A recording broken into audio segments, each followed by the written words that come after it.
இன்னைக்கு நம்ம வந்து டெசர்ட் சஃபாரி போக போகிறோம். இந்த இடத்துல வந்து டெஃபாஸ் சஃபாரி போக போகிறோம். ஸோ இந்த காரில் தான் ஆக்சுவலாக போக போகிறோம். இந்த காரில் அப்படியே போய் உள்ளே எப்படி இருக்குன்னு பார்ப்போம். ஸோ நம்மளை வந்து இந்த காரில் கூட்டிட்டு போகிறாங்க. ஆரம்பிச்சிருச்சு ஆக்சுவலாக சஃபாரி. எப்படி போகுது அப்படின்னு பார்த்தாலே உங்களுக்கே தெரியும்.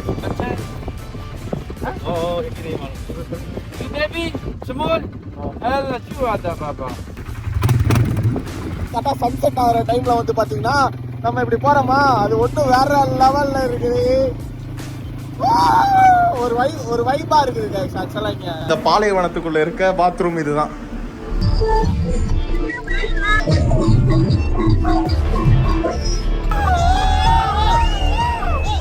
ஸோ நெக்ஸ்ட் வந்து நம்ம டின்னருக்காக போயிட்டு இருக்கோம். ஸோ இதுதான் ஃபுட்டு. ஸோ இங்கே வந்து ஒரு நான் வச்சுருக்காங்க, rice, chicken and what ever. So இது எல்லாமே ஆக்சுவலாக வச்சுருக்காங்க.